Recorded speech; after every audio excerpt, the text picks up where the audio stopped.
Grand final time, ladies and gentlemen. The best of 5 series here at the Masters Clash Qualifier. And again, we have the Dignitas Fnatic combo team. This time they go up against the Vikings. On the left side here on Volskaya Foundry, our first map in the best of 5. We have Max Passion on Chen, Burger aka Backhold on Tyrael, Mak on Liming, Gia on Chromie, and Skok on Malfurion. Double mage, ladies and gentlemen. And on the right side of the map, DigTic with the Whoopster on Urel, the Space Goat is in play, Breeze on Johanna, Quacknix on Jaina, Zelia on Oriel, and Poik on Vala in this first game of the best of 5. Always a pleasure to cast these guys. So for everybody that actually missed the semi-final, once again, just a quick note, the former Dignitas and Fnatic players kind of banded together a little bit to have some fun, play the last qualifier of the Masters Clash and see how far they can go here. And they are currently in the grand final. They did a great job against Crystal Gaming in the semi-final, actually. They're currently playing around here. Now, to my knowledge, as I said previously, Breeze, Poik, and Wooby are these days actually just playing a ton of World of Warcraft together. Zelia obviously is playing World of Warcraft for Method and is highly successful there and also streaming a lot. And when we're talking about Quacknix, he is actually focusing way more on real life these days, is playing paddle tennis, which is a combo between squash and tennis, to just simplify things a little bit, but you can always look it up. And he's doing really well there. He's apparently high up in the Swedish ranking. So I'm not quite sure if there is a national team, but to my knowledge he is. He's traveling a lot for tournaments and stuff like this. So yeah, he's doing really well there too. Streams heroes sometimes and other stuff, but not really all that much, but very active there. Breeze, by the way, has after HGC started to become a Smite player and has joined one of the top teams and played in the league over there, but decided also to step back just a few months ago. And we'll see where it's going to go next. But it's kind of cool to see them playing heroes there again. And just as people are going to talk about this, they are not really playing heroes regularly. A lot of them haven't played the game in a long time as this happens. But of course, it's not something that you unlearn this quickly. The level of play here is definitely not going to be on the same level as it was when they were just training 8 hours every single day. But there's a lot of things that you just don't unlearn that quickly. And these guys obviously have tons of experience and have played on the highest level for a long, long time. Now that we're heading into level 4 and therefore also soon the first objective, we have the multi-shot build continuing for Vala. We've also at the same time now Triumvirate as a level 4 talent choice for Liming as usual these days. Make actually is one that goes oftentimes into for example missile talents, or just like deviates away from this orb focus that we see lately on level 4, but in this case he still holds true to it. Urel at the bottom of that map. Urel actually makes me kind of happy. It feels like very few play really Urel that often, and Wooby, of course, he absolutely loved to play the hero, was insanely powerful to an extent where he was banned all the time. I mean, Urel against Dignitas back then was just banned out in HGC time and time again because Wooby was just way too strong on this. But these days, Urel doesn't see all that much play, but Wooby is bringing the Space Goat back. We see her occasionally, but it's kind of cool to have the Whoopster himself now playing Urel here too. Control point about to unlock, and that will give us the first proper fight, I suppose. Level 7 for Chromie is in. A proper greeting is already there. And, well, let's have a bit of a look what's going on there. Breeze already zoning as much as he can, and I mean, obviously Johanna is absolutely fantastic for that. Poik is just dancing around as Zelia is providing him with the trade here the entire time, so trying to get all that hope and all that energy on Oriel up to get the additional heals out. But the poke from not only Maka but Gia. I mean, both of the mages on the side of the Vikings are just poke masters. They're poking away from a distance as they can. Level 7 a little bit quicker for DigTic, and that allows them to immediately get some damage in, and they nearly get the kill against Gia. He barely survives here. Saved by Skok on Malfurion. But oh boy, that got iffy for a second. Gia's still able to tap the fountain. Wooby is about to do the exact same thing. But finally we have level 7 for the Vikings. They were in desperate need of the extra talent here. They just didn't have that. Now both teams go straight in for the objective, or sorry, for the turrets again. As we have now the Swift Retribution on level 7. Also Calamity. Great, fantastic, of course, for Liming. That's going to be fantastic for the damage output in particular. Poik always at the edge. And and that's a kill. First blood as the Panda jumps in. Yeah, pause first with the kill against the main damage dealer. But we still have Jaina in the mix. Whoopi is able to make it. Nope, he's not making it out. There's a second kill. The Panda comes in and oh boy, they're losing 3. The Vikings come in and they immediately say, this is the end of the line, boys. This is as far as you go. You were able to take Crystal Gaming out, but we are a completely different team and you have no chance here. To just put this in perspective of power levels a little bit, some people might ask, hey, if this is the grand final, what's happening with Lauber's fan club? What's happening with Washed Up? Why are they not here? The answer is pretty simple. This is the 4th qualifier, and every single qualifier qualifies one team for the main event.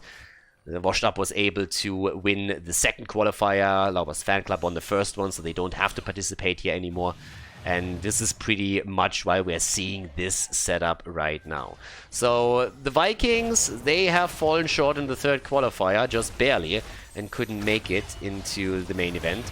But they are still one of the strong teams that we have around. So this is currently top 4 Division S, what we're looking at with the Vikings. And that's what DigTic has to face off against, just to give you an idea of the power levels. And currently the red team is taking a bit of a beating. I mean, now that the overtime has already been hit, Jaina goes down just as the red team is trying for a second attempt to get the objective, and they can't really make it work. So there's that. Vikings with the first protector, and there's a lot of momentum now for the Vikings. The blue team with level 10, 4 kills against 0, and they are just crushing through their middle now. Trying to take this one easily, in an attempt, of course, to also then move topside and drop that fountain at least. Let's actually see if they can make that happen. Protector's taking a bit of a beating. The fort is already down, so at least there's that. Level 10 ability on both sides. Rain of Vengeance. Whoopi already ready to jump in from the back. Panda hasn't taken his ult yet. We could see some top kek plays here, or a triple Panda. Honestly, these days we've seen a lot of top kek plays, especially by the Vikings and a few others. Let's see what we're actually going to get here. And it's one of the things that you can actually always abuse a little bit against DigTic. They haven't played for a long time. There's definitely a couple of nuances in current gameplay that they don't know. Game hasn't changed that much, but there were definitely some changes. Max Passion over here, triple Panda for him. He gets attacked, Tranquility is already out, and the fight so far averted. No kill against the Vikings. And the wall is open up. The fountain has taken some damage, even though it wasn't taken down yet. But if at any point Marke and Gia can get close to it, they can easily drop that with all of the range poke that they have. So here comes the ult against Breeze. Good damage. Is it enough for the kill? Aegis is out. In an attempt to save Johanna, and it's instead Marke that falls, but Jojo is dead too. The Panda is honestly currently just rabid, jumping in time and time again and killing them, absolutely killing them. That's the 3rd or the 4th kill already that we just see from the Panda coming in to close the deal. So nicely done here. 5 kills against 1. Fountain is still in play, but oh boy, this is all over the place right now. So at this point, we have again the focus onto the items. Get those turrets. Make sure that you get the item control on the map. It's one of the biggest things, the most important things to do on this map in particular. Gives you a huge advantage in team fights over the objective, as you can obviously already tell. Next one, top side, is going to spawn around level 13 for the teams. Bottom of the map, Chromie in a bit of a battle with Poik. But also timeout that we now currently see is going to give a lot more survivability to Gia in particular. But it will definitely be a heavily fought over second objective, especially since both teams, at least until now, have still a fountain available. There's of course also the support camp that could still be taken by either one of the teams. Yeah, and there's that poke that I've been talking about earlier. That's exactly what they're trying to do. Now, Chromie is unfortunately for them missing from this, but Mark is pretty much doing what you oftentimes do on the Battlefield of Eternity. You put your opponent into a spot where they have to either soak the damage or they have to just accept that the damage hits the target. On Battlefield of Eternity, that's the Immortal. Over here, that's the Fountain. So they've been eating a lot of damage and forced to play very defensive here. Once that Chromie is in, they could play around that. Now we have 13 talents on both sides. Gloom is going to make it a lot easier for Poik to stay alive against this Mage Poke that we see from Li Ming and Chromie. So that's a big plus for him. On top of that, we now have the Sword of Justice there. A little bit more mobility. And it comes to that fight over the healing beacon, as already announced a bit earlier. Yeah, Wooby and Gia are going toe-to-toe down here.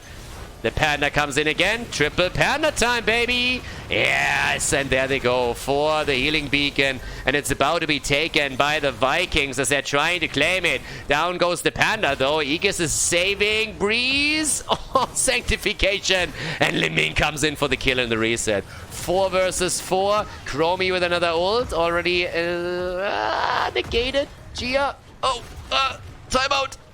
And he gets, for just a moment, close to the gate, but he's not able to pass through it. Vala secures the second kill.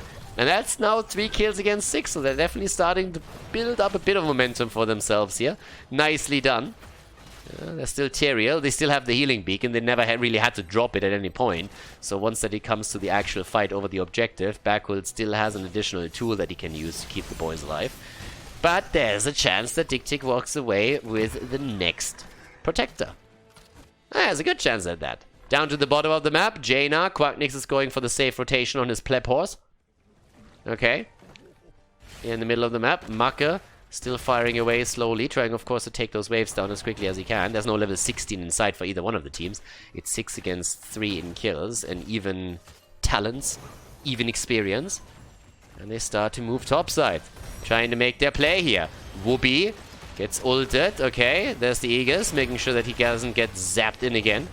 Yeah, if he gets sucked in by this, he might actually die. So that was a good ult from Xaylia. Big cooldown to burn, but it was necessary. Did what they needed to do here. Already, the zone out. Overtime has been reached. 99% to 0. A bit of pressure against Backhold. And here we go. Currently, we have only one item for the red team, and that's the turret that we see for Quacknix. They're already jumping down. I don't think they can go for the turret. It's just too far away. They need to fight for the top. They need to stay close enough. And here's the tap. Pre-tap at the fountain before they engage into the battle. Down here, Li Ming is still sitting tight. Maka is buying a bit of time. They want 16. They want both 16. They should be able to get it if they just focus on the waves at the top. They don't need to stay in the middle for that. Yep, and there we go. Both teams looking at the next talent. Here we go. Frost Shot. Vala with Frost Shot, trying to go for the range, trying to go for the long distance poke. As we have also Mirror Ball now locked in. Plus, in addition to that, the Reservoir of Hope. Right here, on level 16. Backhold at the top. Tyrael needs to be careful. The Panda jumps in. Ults are ready for both teams. Rain of Vengeance already be used, at least one. Max Mashin totally fine here still. And overtime reached for both of them. 99 versus 99. Here comes Tyrael. Tranquility already used. Vala in trouble. Quacknix is trying to get away here. Aegis used to save his ass. Quack survives and he goes down as Chromie comes in with the damage. And he's not the only one, is he? Poik barely escapes. Wooby is running away. Everybody's on the move, and there's the protector as the Vikings are taking objective number 2. 2 objectives now claimed by them, and they can go straight in for the forts again. The one at the top is an easy one to grab. Usually then you will see on rotation bot side take the fountain down. There's of course a chance that you make the play for keep itself, but that usually only happens when you run a talent advantage, which isn't the case here. Li Ming has 36,000 damage now.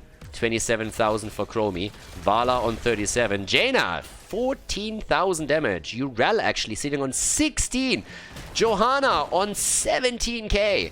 Big damage numbers there. Tyrael jumps away in the middle as he's about to be ganked. But down here to the bottom of the map, of course, this is where the real action happens, and this is where the real problem also comes into play. Next objective, this is the one that is going to start to hurt, and with the fountain eliminated and the fort also about to fall, it seems like we're going to look at a very good, a great position here for the Vikings when it comes to the next fight over the control point at the bottom lane.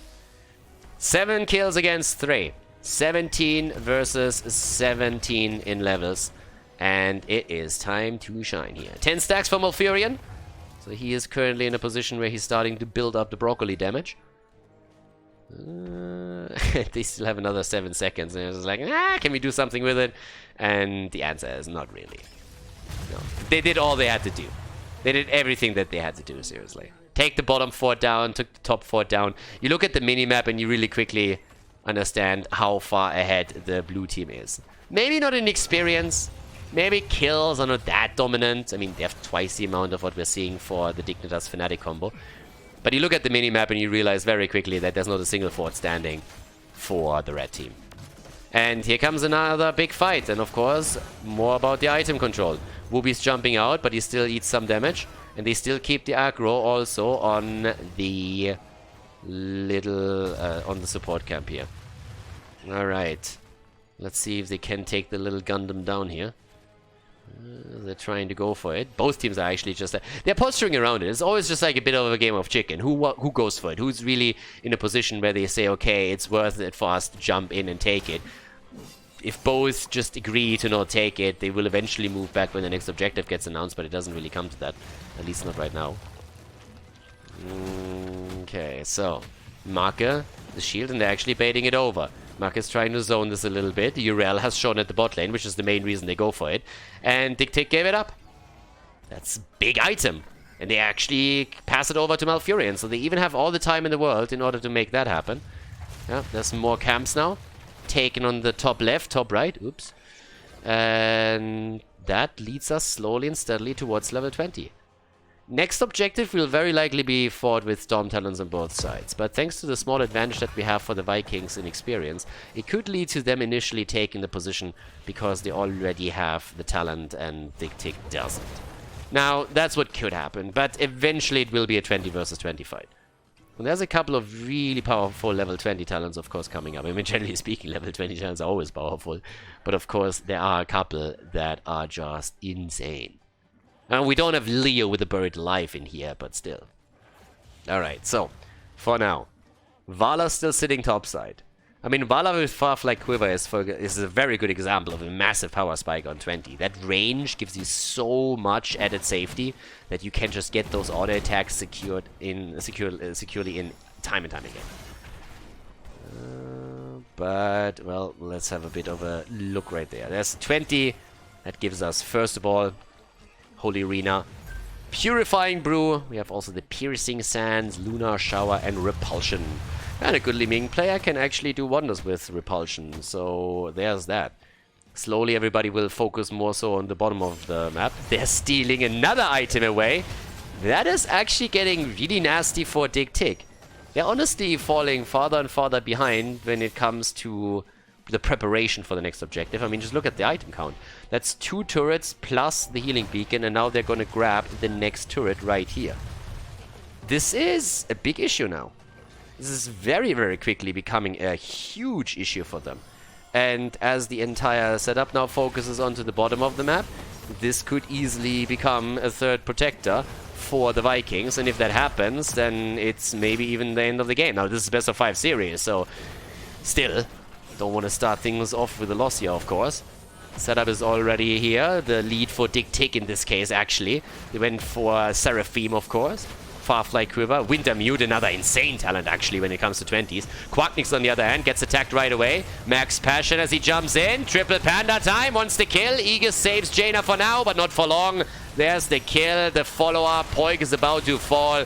Yes, he has no chance there. Both of the damage dealers are gone, and they're following up with another kill against Breeze, don't they? He's trying to get away here, but small chance of that happening. Another jump as Max Passion is going for Wooby. So far, no good, but they are going without remorse for the bottom keep now, and they easily will take this one down.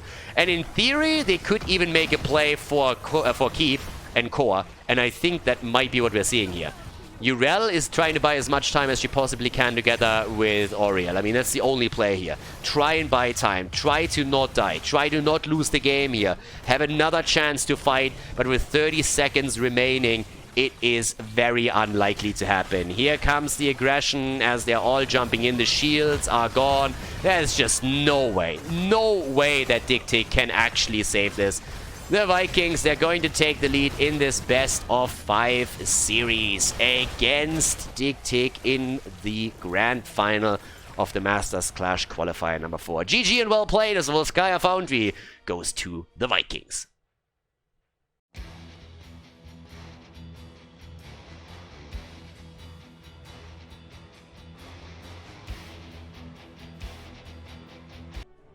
Game number 2, the best of 5 series, the grand final, the Vikings against DigTic, the Dignitas Fnatic combo.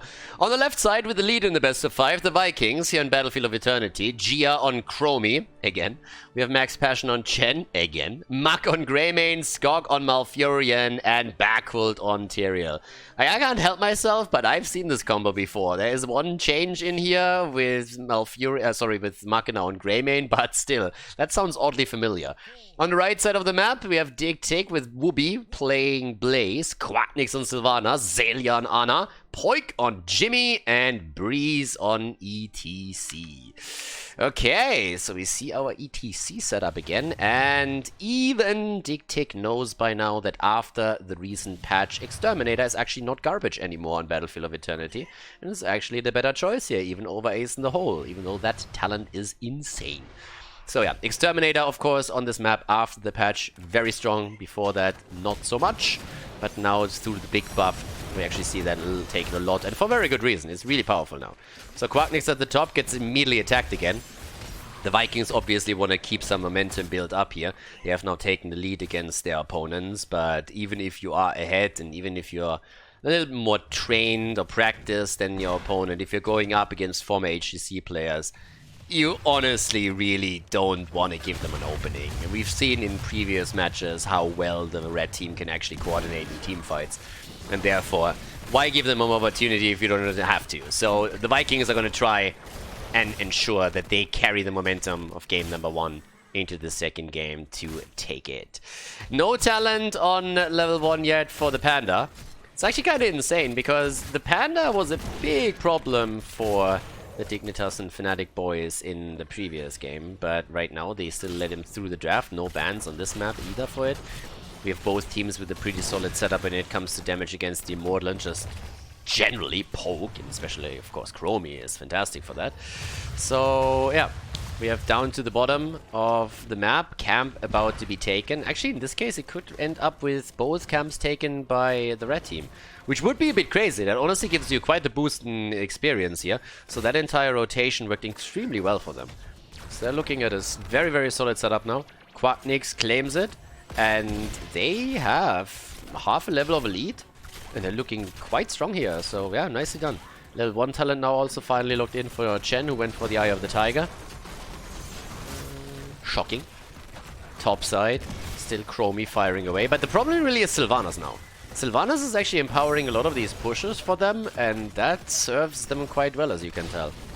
So, still, ETC picking up his level 4. Breeze, just as usual. I mean, honestly, Breeze is just a pillar.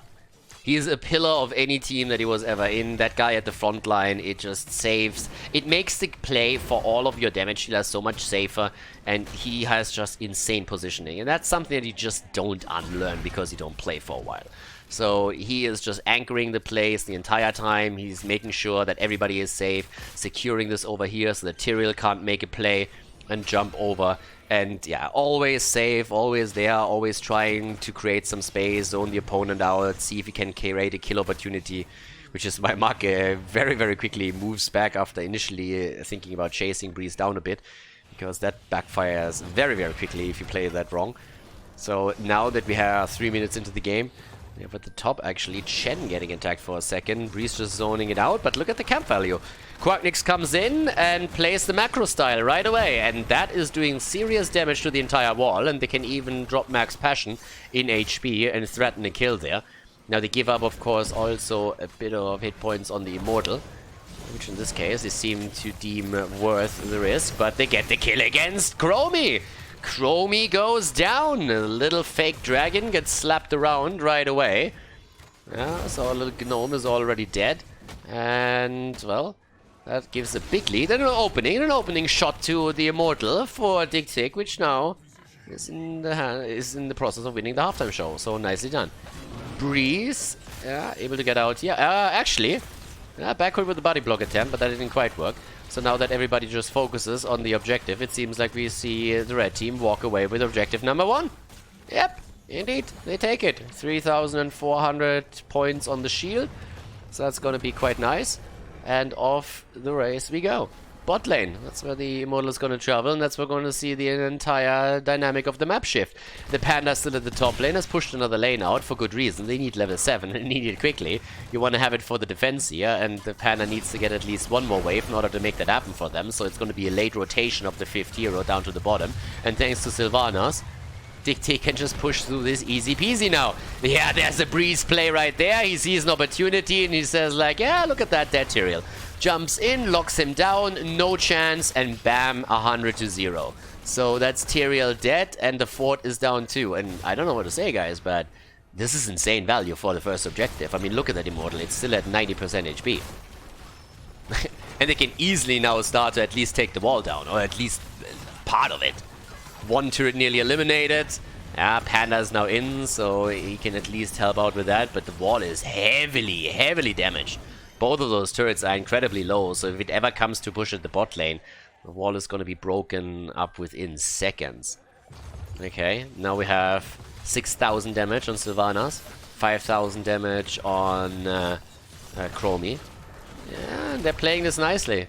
I mean, at the rate at which Sylvanas is breaking down walls, you already know that the Donald is hoping that the Mexicans never get their hands on her, or it's going to be a problem for his project. Quacknix, by the way, talking about Sylvanas, might be in trouble. Skok on the left side is also in danger, but 2 against 1 trade, and Breeze goes for the next one. 3 versus 1 trade as Greymane, Tyrael, and Malfurion die. And I don't know what to tell you, but Gia on Chromie is also not going to survive. That's another kill right there. Goodbye, my friend. Yeah, the timeout is maybe going to delay this slightly, but that's it. The only survivor was the Panda himself. That's all that they could make happen here. And now the wall is falling, of course. Yeah, but Poyuk went a bit deep on this one. Zelia right now trying to make the play, but not quite. Alrighty, so with this entire setup that we have now, it's 6 kills against 1. It's 9.5 versus 8.5, which means level 10 abilities are going to be soon in play for DigTic. Top lane, that's where Blaze is fighting against Marke, but the momentum that the Vikings wanted to carry into game number 2 is now long gone. And it has very severely shifted. Instead, we are seeing the red team with a huge advantage now. Taking the bottom fort was big. Now trying to go for the Panda is also good. And there's an old use pre-season chance. And he says immediately, yep, that's mine. Comes in, drops the mosh pit, Panda down, hashtag worth it. Especially, of course, in this setup now, where we have a nice Immortal, a nice juicy Immortal on the map, level 10 already in. So that's an easy halftime show to win here, as the Vikings are still struggling to get heroic abilities themselves. And it's not going to be easy for them.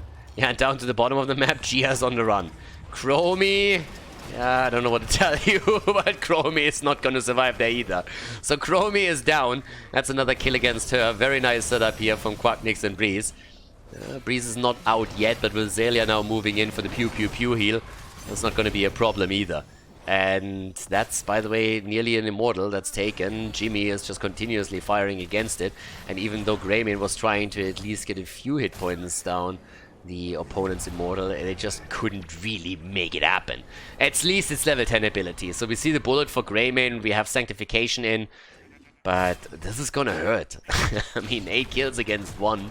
You're a level ahead and you have a big Immortal coming through the top lane.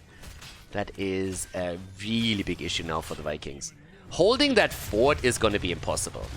You can kiss that thing goodbye. There's just no way. Not with the second Immortal, not 8 minutes in, with the wall already gone. There's just absolutely no chance. The question is what happens around the fight itself. And that's, of course, the one that they are trying to win. Sanctification, nicely done. ETC might still fall, slides out, is alive. Max Passion losing Pandas. And for some reason, they still can't get the kill. Holy hell. Yeah, DigTic. These guys, they have the experience and they show it right here. Breeze gets actually locked down by Malfurion. If that doesn't happen, I think Greymane is dead. But now they go for the wall, and of course, there's still the Sylvanas factor right here. Sylvanas factoring her in. Oh, Zelia. The pew pew over the wall. Talking about wall, this one's gone. Goodbye. And that's both of the walls now opened up at the keeps. Yeah, Whoopi gets pushed in and say like, wait, you want to fight? I mean, fair enough. Zoning Mosh. Oh, Breeze. That's a Breeze Mosh right there. Yeah, honestly, in the good old days, those were like the perfect morphs when he just like fat fingers his R button. But in this case, yeah, definitely a bit too ambitious. And not only does he die, but it's also the end of Jimmy. So 2 kills go over to the Vikings, which give them, I mean, it's a little bit of momentum, right? So it's a ticket back.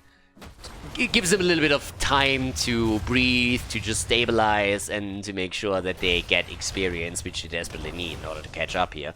But yeah, that zoning mosh didn't really do a whole lot. Didn't really zone well either. But looking at the damage numbers, 20,000 for Sylvanas now, 19,000 for Greymane, and they try to go for the insta-kill, which they nearly get. Sylvanas fires off the ult too, but they can't quite get the kill. Was close for a second though. I mean, there was definitely a chance. So now we have 13 talents ready for the red team. And the former HGC players are still ahead in experience. Not by much though. Not by much. The Vikings are catching up, and they're catching up quickly. But the next Immortal is going to tell a lot. You have to remember there are still forts and fountains on the map for DigTic, which means they can actually pre-tap before fight. Don't really have to move away all that far. The closest fountain that we have for the opponent's team is the one sitting in the middle here. Shaman camps get, of course, now taken by both teams, trying to establish more pressure on the lane, which is more problem for the Vikings than it is for the red team, simply because you have catapults pressuring and there's no fort anymore. So it seems like we're going to see a battle for the halftime show. That's usually a pretty 50-50 trade, but thanks to Jimmy, and they're ahead. Ahead by 3,000 hit points roughly. Which is actually quite a big deal. I mean, that's a lot. 13 versus 13 talents, Chromie at the top, and defensive position for the Vikings. And they kind of have to be. I mean, you want to be defensive right now if you know that you're going to lose the race no matter what. Top lane still pushing, so that's a problem. Chromie hasn't actually sealed the deal on those Shamans. Gia's now starting to rotate in again now that the cooldowns are ready once more. Yeah, but Wooby down at the bottom of the map is pretty much doing the same thing, trying to take that Shaman down as quickly as he can.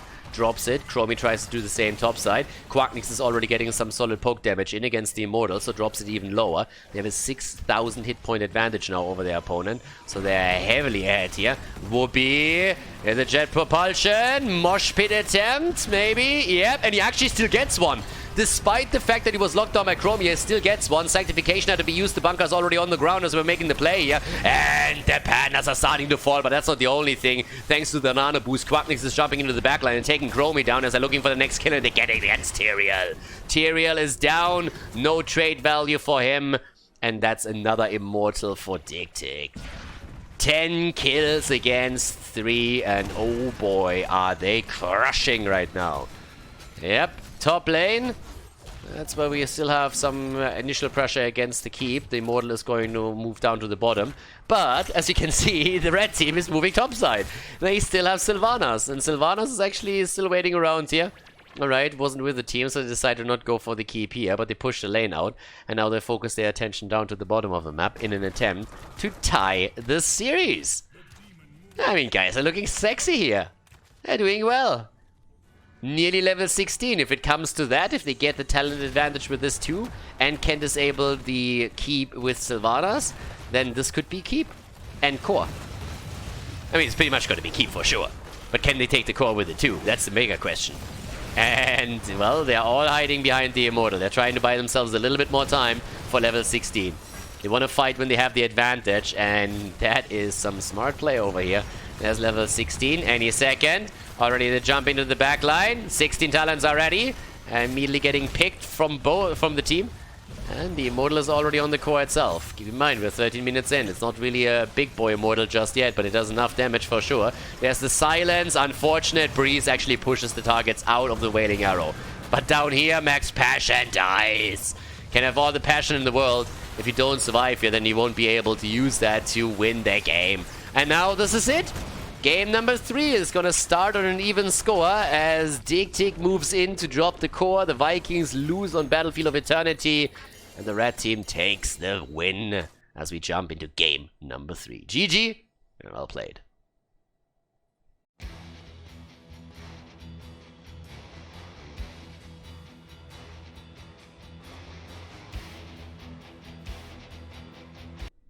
Game number 3. The score is tight, ladies. Best of 5. And on the left side, the Vikings with Gia on Greymane, Berghult on Garrosh, Mak on Liming, Skok on Rhaegar. And look at that. Max Passion jumping on the goat train and taking the space goat. Urel is in. Whereas on the right side of the map, Wooby is actually playing Rexa in this third game of the series.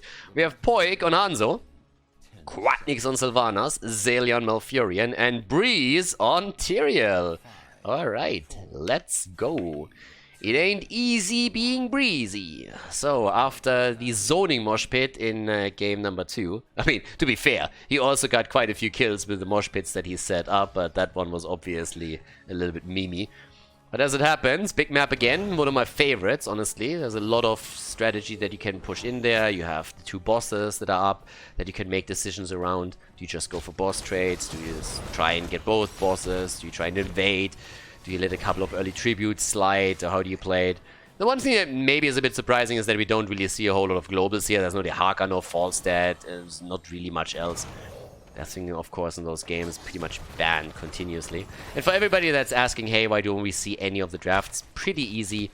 The tournament took place while I was casting the playoffs, the first playoff day of the Rising Cup, and since I've already committed to the tournament weeks ago, obviously casted that live, so I could not cast this particular series at the time that it happened. So even though I don't really know the score and what's happening here, I was told that the entire setup was, of course, not only pretty sick in terms of who's playing, but that the series itself was also quite fun to watch, and therefore we're going to cast it. I'm casting it from replays right now, which means that there's no draft information outside of you just tediously try to look everything up on some websites or whatnot. So yeah, that's definitely something that Blizzard can improve on the replay system. I'm sure they're going to implement that in a patch or 2. I'm kidding. Okay, so they won't. Gia at the top, going up against Rexa, trying to take that on. Down to the bottom of the maps there. The Duck is currently getting a little bit of help. Problem is that Berghult is sitting at the side here and just waiting for opportunity to jump in, get the stun, and maybe deliver a kill against Quatnix. So far it's not happening, and the teams are focusing on the camps. Tribute is spawning top side first. And, well, here come our level 4 abilities. And with that, he again had also now these serrated arrows. So it's time to go for the bosses, ones that were in there. Marke, by the way, taking a bit of a beating, but Quatnix doesn't jump on the wave. Doesn't mean, like, he felt this was a bit of a bait. And they know, of course, that Garrosh is missing. So that was actually a very smart play by Quack, and a very not greedy play. Like, having the patience there and not going for the bait was actually quite something. I mean, I think he could have probably gotten the kill against Li Ming, but then he would have probably died himself if he doesn't play that one outright. Now that we are looking at level 6 for both teams, we're getting a little bit closer to the level 7 talents, and also, of course, the first objective, which is spawning topside, as I said previously. So this is where all of the attention is now going to focus for a little bit. Breeze already sitting there up at the front. Li Ming is still down at the bottom of the map, whereas Sylvanas is now making the very safe rotation all the way through the right side towards the mid lane in order to stop all of this, because that is a big boy push that we are seeing set up from the Vikings here. They seem to be totally willing to give up the first tribute and, on the other hand, get the value in the middle of the map. They're losing Max Passion though, and that's a problem. So he's down already. That's a quick kill there. Now towards the top. Our Burger Boy is already sitting tight, and there's a tribute channeled by Wooby, which gives the first tribute over to DigTic. The red team looking good here, trying to also go in for another kill. This time Gia is the one who gets locked down. Breeze is going for the body blocks, and they nearly get the kill against Greymane. For a second I thought they might still get it. Okay, level 7 talents on already. That gives us a Divine Steed for Urel, and we also have level 7 Calamity on Li Ming as usual, so that's a big power spike, of course, for her, where she can get way more damage and just a lot easier lock in those resets that you really want with the hero in order to snowball the team fights. And talking about team fights, the next one is actually about to start. At the bottom of the map, we have the next tribute spawning, 20 seconds until it appears on the map. Better position on the spawn for the blue team. Already taking the position right here. It's a little bit more centered towards their side of the map. But of course, DigTic is likely to at least poke around the edges a little bit and see what they can pull off here. Breeze is already anchoring place and trying to interrupt rotation from Li Ming. That's going to be a pretty safe one. And Rexa is coming in now too. Okay, Misha and Rexa already on the way. Skok in slight trouble. There's the setup against Max Passion. And the lockdown. Yes, Bakul in trouble. And he goes down. Yeah, Max Passion is also in a bit of a pickle here. He needs to be careful too, but it doesn't really seem that this fight is feasible anymore from the perspective of the Vikings. They're definitely going to lose out on objective, or, well, tribute number 2. And with the bosses now spawning, that could be even worse. I mean, Whoopi is the one moving down to the bottom of the map to secure them the experience. But there's definitely a chance that Hanzo at some point makes his way over to the boss in order to lock that down easily and just use that level 4 talent of his to get some extra damage pushed out. And they are already preparing for the next objective here. Both teams, by the way, do. The Vikings have taken top left side now also. The Siege Giants. Down at the bottom, Misha is down, but Whoopi is still safe. Up to the top, Quackness is already sitting on... in against Max Passion here, awaiting the Siege Giants that are getting pushed in so they can try and make a play here. But the situation as it is still quite solid. I mean, you're looking at the particular setup here. It's level 10 versus level 10 any second. It's just the tributes that are really the big problem for the Vikings. Generally speaking, they're not that far behind. They are about to hit level 10 abilities too. They're still looking okay on the map. Not really a lot of structures lost. They dropped the wall in the middle. But with 2 tributes in the hands of DigTic, there's obviously a big chance that we're looking at the first curse taken. Especially if Make dies. Make barely making it out here. That little boar doesn't go any further than that. But the fight is still happening. Arrow missing. Hanzo doesn't get that connected. Make is still incredibly low, but he doesn't get Hanzo'd. The Ancestral comes out. But oh boy, that could have actually been a kill. Poik, if he would have connected those shots, that would have been a kill right there against Li Ming, and that would have been the end of the tribute fight. Max Passion, on the other hand, on his little goat over there, is completely zoned. And he just barely gets the ult out before he gets dropped there. Saved it until the last second, really. Here comes also now the Twilight Dream for Malfurion, and they're still fighting. I mean, this battle isn't over by any means. Not a single kill just yet. Silence from Sylvanas, and the follow-up from Malfurion. And there's the third kill. Kill number 3, and this is a curse. Team in blue gets cursed, and they're going for Make. And there's the kill. Yep. DigTic, the Dignitas Fnatic combo, they are murdering right now. Bottom of the map, Quack and Zelia are trying to get some damage against Max Passion. They're definitely going to hold on to that lane. In the middle of the map, we also see the aggression unfolding right in front of us as the red team is pushing in. But top side, you can tell already, this is where Misha and Rexa are just dominating. And that's going to be at least one fort. Top fort is going to fall 100%. The one at the bottom of the map is also looking like it's not going to last.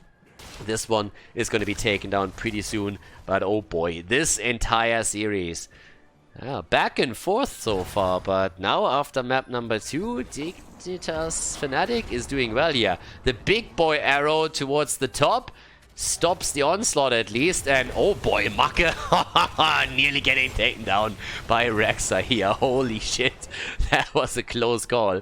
Rexa, by the way, survives, and they're already on the boss at the bottom of the map. Now 2 forts have been eliminated, and as you can see, the one in the middle is also getting attacked there. Now, of course, Urel is sniffing out what's happening, but I'm not quite sure if she's gonna be quick enough. It seems like she is. That might be DigTic actually overstaying their welcome slightly, in the sense that they are maybe even losing that boss. There's a good chance the Vikings are going to try and keep the aggro here. Then again, they just lost Tyrael, so I guess it's not going to happen anytime soon. And Urel is dead too. Yep, kill versus kill. 5 kills against 1, and the boss has been leashed. Nobody is going to claim that bad boy anytime soon. Well, it's actually not quite true. It's going to claim soon enough. But at least in this case, both teams are going to let this one slide. Tribute is already appearing on the top of the map. There's a level 13 talent advantage for DigTic. But yeah, they're looking pretty strong here. 5 kills against 1. But as expected, the boss is getting attacked now. And honestly, red team kind of needs to go for the counter boss here. And they're already angling towards it because since nobody is visible on the map, on the Viking side, there is only one explanation where they are. Haha. Gia gets stunned by the boss for a second. Alright. The arrow slows the rotation down and also shows them where exactly the opponent is so they can take their own boss without any real trouble. Max Passion is jumping in for a second, but he's in no position where he can actually delay this. So the boss gets taken. They didn't focus on him or anything. So it's an exchange in bosses. The big difference is that at the bottom of the map there's still a fort. Siege Giants, they really don't care about the bosses it seems, but they're going to be nice to just stop this wave a little bit more. There's also another camp in the middle, but of course they are going to try and make a play for keep now. Here up at the top, they can easily make that play right now with the boss pushing in, plus them running a 5-man. That's a fantastic position to get that done. So, well, here we go. Bot lane fort is definitely going to fall, and eventually they will try and move back to defend the keep. But if they can drop the one at the top, that would be a total dream. 10 minutes in, whew, doesn't get much better than that. They already have 2 forts thanks to the curse that they got earlier. But that would be an absolute fantastic setup if they could get this done now. And they have Sylvanas. So if they get the keep disabled, that would be a nice touch. But as it turns out, 10-minute bosses are still a little bit too weak. Problem is that right now they're losing quite a bit here in the middle of the map. That fort might go down. Max Passion is jumping in. What? Okay, Max Passion just committed Sudoku on Urel. And they might... yeah, they lose Rhaegar too. Oh boy. It looked great up to the point where they decided to chase. Then they lost 3 heroes right away.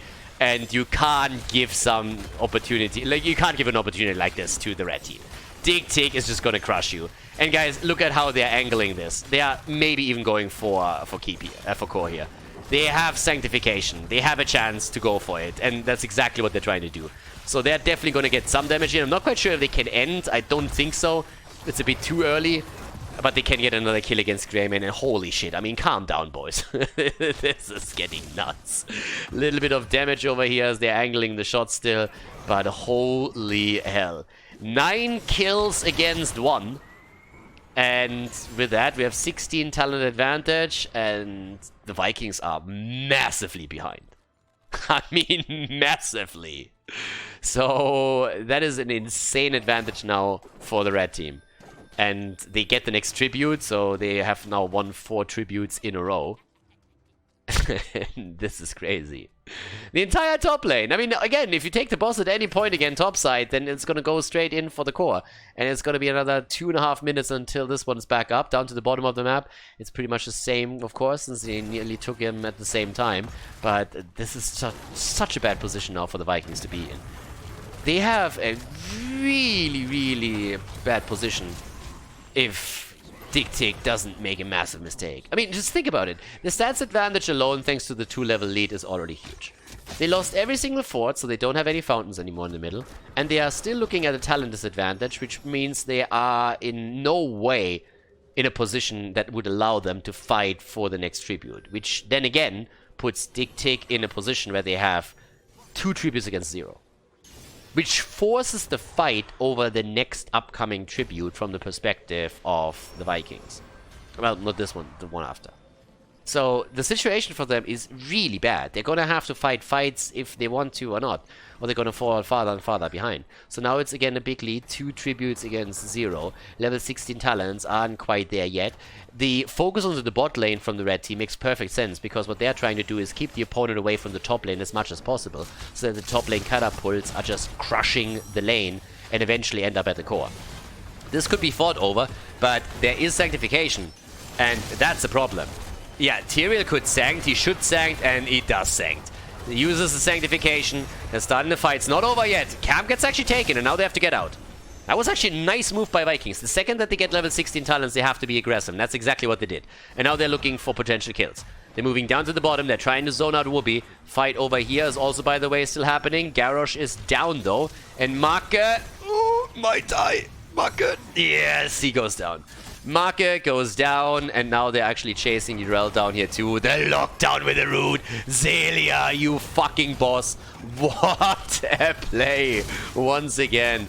Hanzo is dead though, so Hanzo just got eliminated by Greymane, but Greymane also falls in the process, so they can still move through the bottom of the map. And the next tribute is already spawning, which means that this is a curse if they want it. They have 3 heroes eliminated, they can take the curse. Rega is actually looking like he wants to go to the top to take the tribute and steal it away from them. They know they're going to lose that keep one way or another, but just look at that lead and experience. I mean, it's level 20 that we're going to look at next. The fort in the mid lane has now finally fallen. The last camp couldn't really make it happen, but this one at least was able to finish the job. Skog gets the tribute, and that's something. But yeah, I mean, good luck trying to win this game. I mean, seriously, where are you going from here? 2 keeps are down, lanes are pushing, 12 kills to 2. It's insane. It's absolutely insane. And the bosses are up. Now, there's a trap attempt at the top, but that trap did not do anything, and it's about to backfire. If they lose Garrosh here and the boss gets taken, it's lights out, ladies. Yeah, there's a kill against Sylvanas. Garrosh is down too. Big boy arrow, by the way, here from Poik. And now they're going for Li Ming again. She's trying to jump out, but just look at this. Everybody is on the run. Everybody is just rushing away, running. And Greymane is dead. Greymane down, and oh boy, are they getting crushed here. Level 20 talents are in. They're making the play right here for Rega. They actually let him live. But now they moved up to the top because they obviously know that they can just win this game easily if they just go for core. Dignitas Fnatic, the 2 teams, the old school players, they form a team for this final qualifier at the Masters Clash, and they are just crushing through the opponent on map 2 and map number 3. Great performance here so far by them. They lock down Urel, they get the kill, they get the follow-up against Rega. And that's it, that's game. That's a 2-1 lead in the best of 5 series for the red team. Sanctification comes out, all that they need to do. Easy victory right here. GG and well played as DigTic takes game number 3 on Cursed Hollow against the Vikings and secure the lead in the best of 5.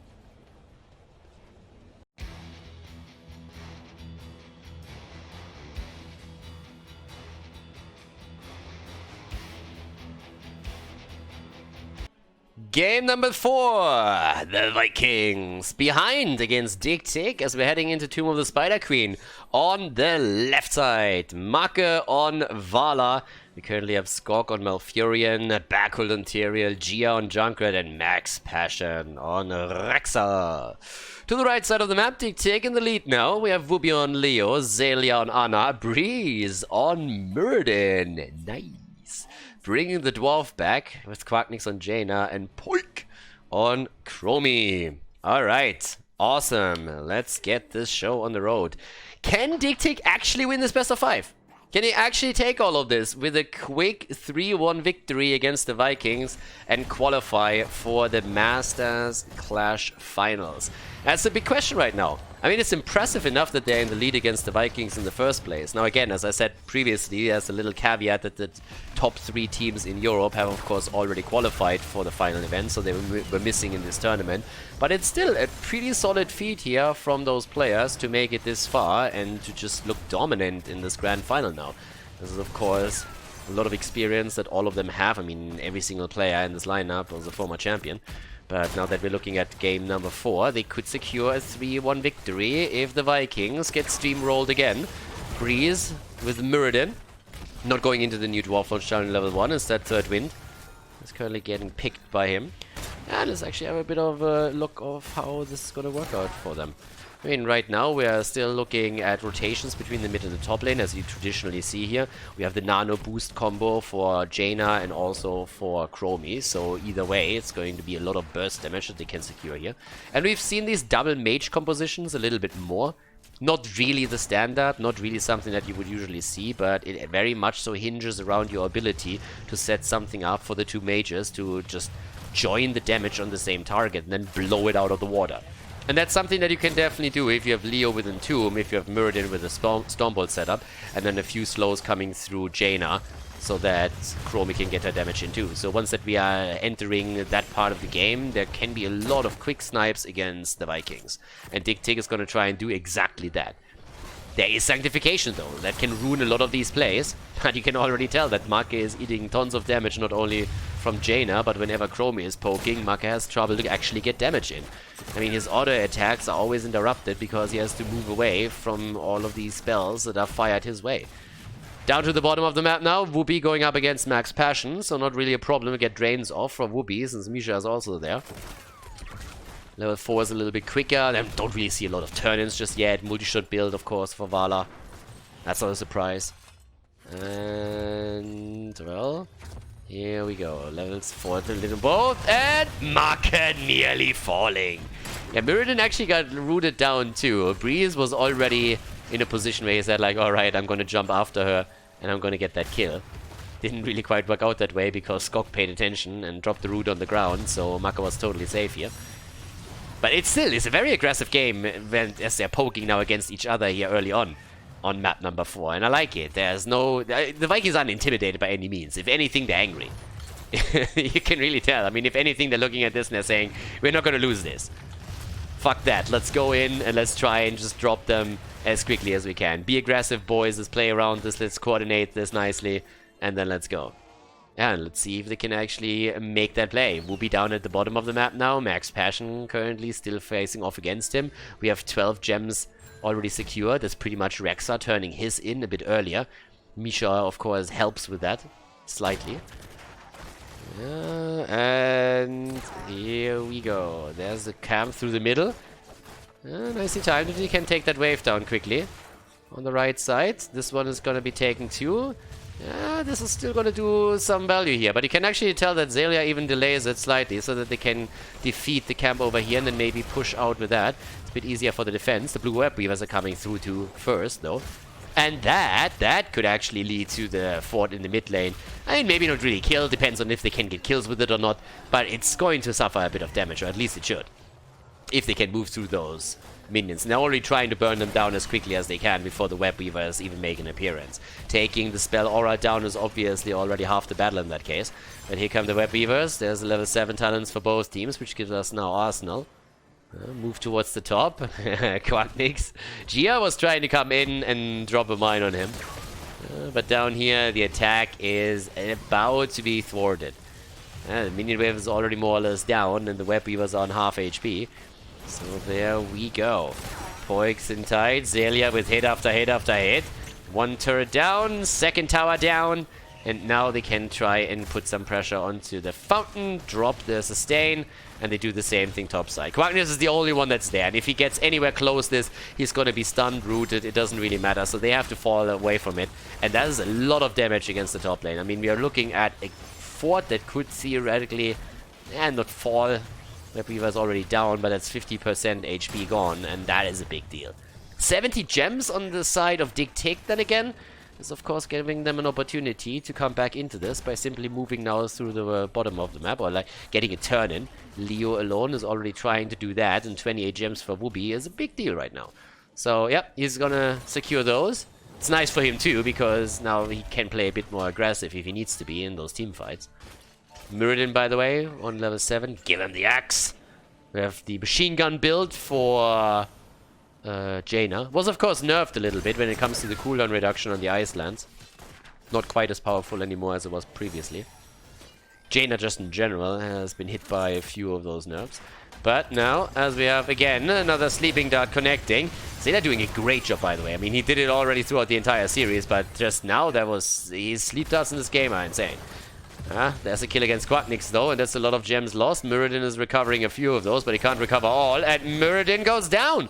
Guys, that is a huge deal. They just lost a shit ton of gems. That's 30 gems that they just lost, roughly. Bit more, even. They lost more than 30 gems, and they lost 3 heroes now. Wow! The Vikings. From 0 to 100, right there, level 10 abilities, bam, 3 kills against 0, delete the gems, push the mid lane, nearly get enough gems for another turn in themselves. They need 2 more and then they can turn in if they want to. Holy hell. Yeah. And thanks to the level 10 abilities, there's not even contesting this. Alright. Gia is already poking. Down to the bottom of the map, even the siege giants are currently attacked. The Vikings are taking everything. The Vikings are moving in and they're taking not only the kills, they're taking the the cars of the Dig Fnatic players, their girlfriends, and the lunch money. It's pretty crazy. That momentum was huge. I mean, the pain drain is coming, baby, and it is hitting hard. Blue web weavers are coming down again. And oh boy, that's going to be tough for the red team to stop. Especially with the siege giants at the bot lane now too. So that is a problem. Top lane is definitely going to fall at fort. There should be no scenario in which the top fort survives. They can push the mid lane, which has lost 50% HP. Whoopi is incredibly low already, just as all of this starts, and the siege giants are still there. So this is a mad problem right now. I mean, Whoopi is trying to come in for the Entomb, gets it against Max Passion. Okay, they all focus on him. There's a chance. Yeah, and they get the kill. Nice. Problem is that they are also sacrificing, because of it, the mid and the top lane. Both of them are falling. Fort down, top fort also down, but they got that kill, so that's at least something. They couldn't really deny any gems to the blue team because they already turned everything in. There was, I think, 1 in the hands of Rexa, but that was it. But 2 forts are now eliminated, and that's pretty big. So yeah, top lane, even a bit of damage against the wall. Not a lot. Not really killing that whole thing, but still, it counts. And of course with the defense topside, that means bot lane is very much unprotected and could now be pressured even more by the Vikings. And they're taking the walls down, they're eliminating vision wherever they can. And they're starting to also now claim just 1 additional stack at a time. Turn-in opportunity for DigTic though. But they are going to lag out on, yeah, they're going to miss the level 13 tower. That's going to be there in just a few seconds. Over here, shots keep coming. And, yep, top side, that's where currently Quack is sitting. Damage output, 15,000 for Chromie. Top damage for her, as we so often see. I mean, the hero is getting quite regularly banned for a reason. I mean, we see her actually quite a fair bit. Hero is pretty annoying to go up against. Hazu and his boys on Washed Up have been playing her a lot. So yeah, she's seeing a fair amount of play these days. And is incredibly annoying and very powerful if played with a stun hero. Talking about stuns. Oh, Quack! He survives. What a save. And Max Passion is max dead. He came back. He tried to get the kill against Jaina. And then the rest of the team came in. They didn't respect the one-on-one. And that's an elimination right there. Okay, nicely done. 3 kills against 2 now. Still the level 13 lead. So DigTic is slowly but steadily crawling their way back into this, at least when it comes to the kill count and to experience. Don't look at the minimap if you're a DigTic fan, because, well, when it comes to structures, they are far, far behind. They don't have a single fort anymore. So that's a really big problem. Okay, and, well, what else? Big question is, how much do the web weavers now do? Nice timing on the camp in the middle of the map. The Vikings have the perfect defense set up against the first web weaver wave here that we see from DigTic. But how much damage are they actually going to take? That's the big question now. 13 versus 13 talent, so there's that. Web weaver in the middle gets eliminated within seconds. Bot lane, that's a very big push. There's an entire minion wave that is pushing with this. The rest of the team is focusing towards the top side, but someone has to deal with the shit down here at the bottom. Well, it's going to be a pretty big problem. I mean, right now, as you can tell, this is an easy defense for Junkrat. She has 0 problems there. The bottom of the map, that's a different story, though. Alright, that Entomb doesn't really do too much. Chromie trying to follow up here. But again, there was not enough for them to do anything about. And Max Passion is getting attacked again, and that's a kill. Is it? Oh, the sanctification! Tyrael. Yeah, Rexa has to buy Tyrael a beer. And he might still die. Malfurion is dead, Rexa is dead, and the fort is down too. DigTic, ladies and gentlemen, with the mad pressure. Yeah, far behind at the start, but now they're starting to find their rhythm. They have a lead in kills, they are drawing even in experience. They have another turn in that they can secure now, they have the gems for it. And that's actually not too bad. I mean, the Vikings haven't lost really too many gems, and that's important. If you lose your entire gem count, then it's very tricky to get back into the game. But since they still hold 49, they have a good chance to later on secure another turn for themselves. But right now they have to face the music. And DigTic is moving in with another web weaver wave. They have siege giants now coming through the bottom of the map as well. And there is, of course, a big opportunity now for the red team to take another fort down. And they really have to. I mean, they need to draw even when it comes to structures. If they don't, then they're gonna have a problem here. At this point, we're currently jumping bot side first to take the Siege Giants down and the Web Weaver wave. Jungler is the only one that's currently sitting in the middle and saying like, boys, I need help. Team! And this Web Weaver isn't going to do too much. Gia dodging out on the arrow. Nice. 16 on both sides now. Nice. Manticore for Vala. Alright, that's going to be a problem for Muradin. Breeze is going to eat a lot of damage from Vala as all of this continues. Okay. And here we go. That's the attack to the middle. This is going to hurt. This is really going to hurt.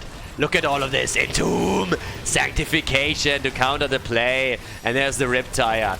Yeah, dropping some damage on the heroes, but not clearing enough of the wave here to really make a difference. Now Breeze again, sitting at the front together with Leo, and Vala is just getting one hit in after another. Good job from Backhult with 28 gems. He's barely making it out. Ford at the top is down. Ford in the middle is also eliminated. Guys, they're back.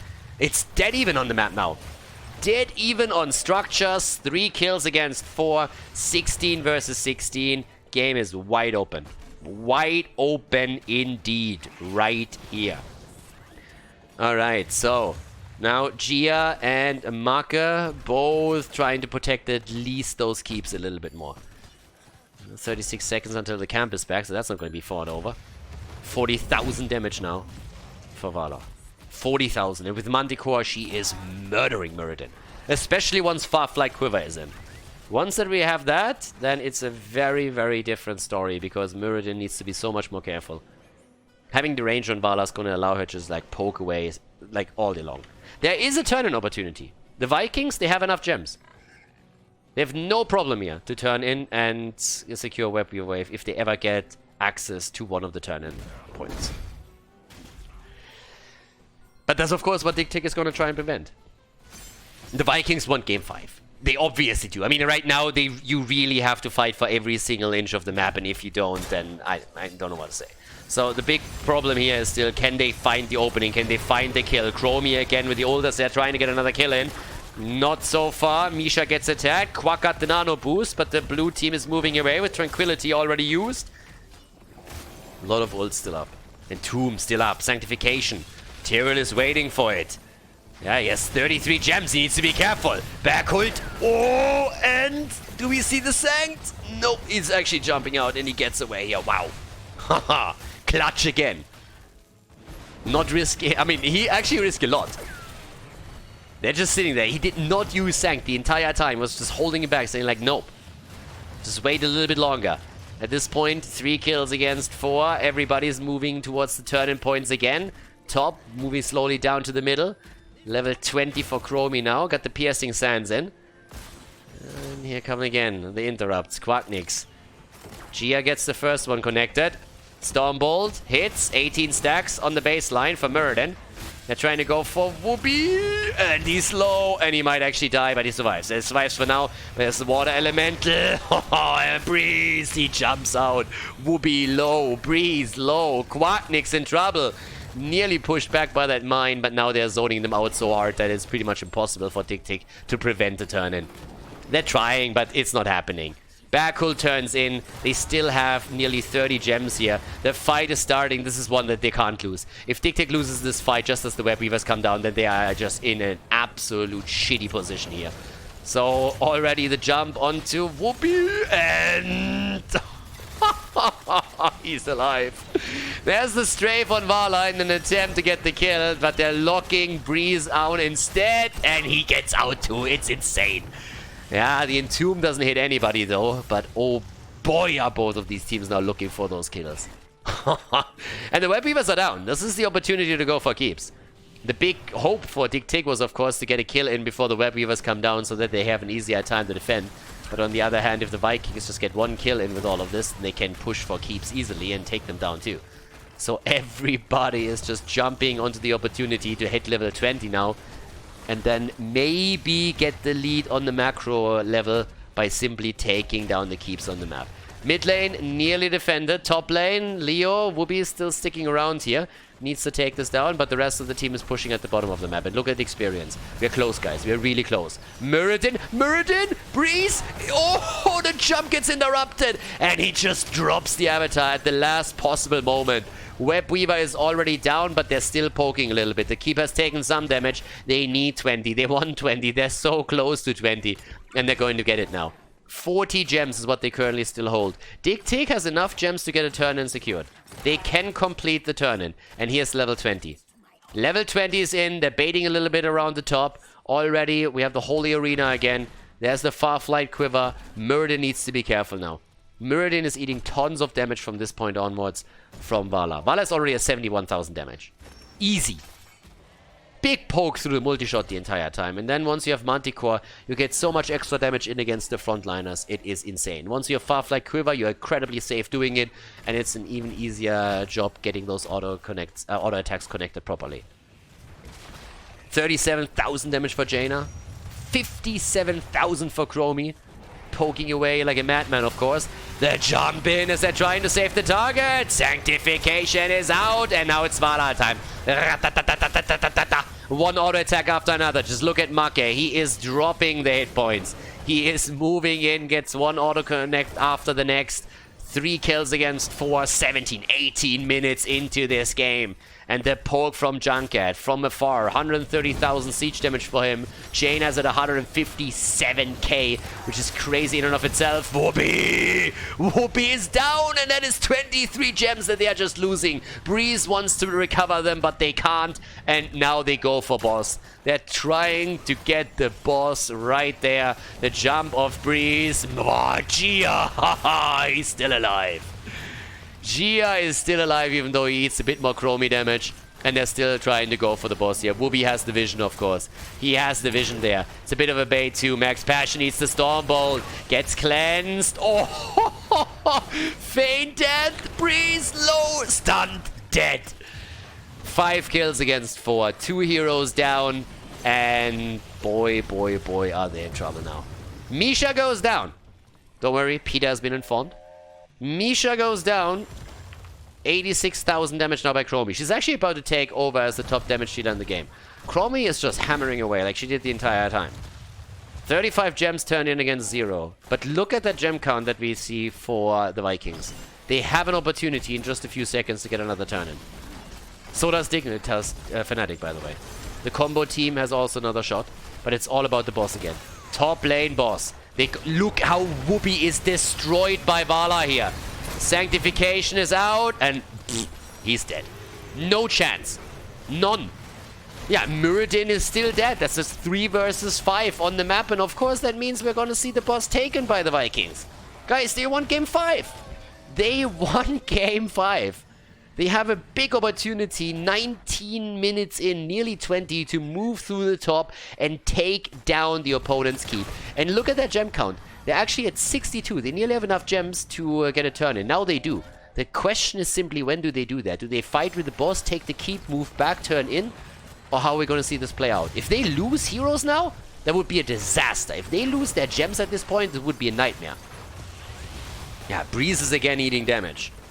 I mean, just look at the damage output. 96,000 now for Vala. Hit after hit after hit. Vala is about to drop Whoopi again. Yep, there it is. Whoopi is down. Breeze is getting attacked next. And Vala is just shelling the shit out of them from the backline. One hit after another. And now they go for core. 40 seconds until Leo is back. They try and go for the core here. Breeze jumps in. If they connect with him, just look at the damage output. Vala against the hit point pool of Breeze is just insane. Yeah, but they're moving back here. They're not risking anything just yet. There's still a camp, by the way, in the middle of the map that is now starting to knock at the wall of the Vikings mid lane keep. And they have the gems. They have the gems to turn in again. This has to be defeated by someone. Somebody has to go in there, or this is going to be the end of the keep. Which means that the boss was simply just a trade. This is appearing quickly. This is disappearing within seconds. Catapults are taken down. That's already important. Rest of the team turns in. Blue Web Weavers are going to be descending once again. And they save the keep for now. It takes damage, but they save it. Alright. Make. Yeah, he loves this right now.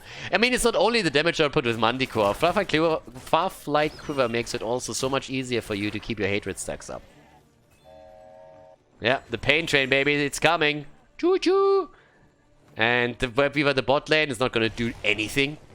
It's going to take ages for that to cross the map. The one in the middle, that's a different story. That one is likely going to drop the keep if nobody takes care of it. But it's about the top lane right now. Or is it? Yeah, focusing onto the middle instead. They're trying to go for the second keep here. Not really pushing it for the core right away, which is probably a good choice here for them. If they can win this one, it would be great.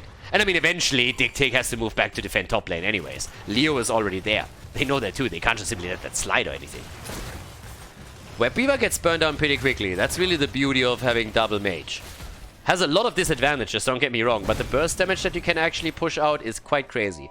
And in this case, it worked out really well. So now they rotate down to the bottom of the map. And try and play that out there.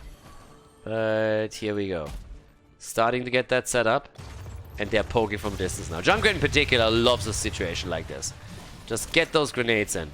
Just zone them out, make them run. Oh, they're buried alive. Barely missing. Make, he's the key right now. He is the key. With the damage output that he has against the front line, he's the big key here. Oh, and that's a kill. Sanctification got interrupted. Tyrael is down, but so is the keep. The keep is going to fall, but they're going to chase now. Or are they? Misha is going to try and stop them. 7 kills against 5. Yeah, catapults are, by the way, starting to drop the core a little bit, but the minion wave is dealing with this.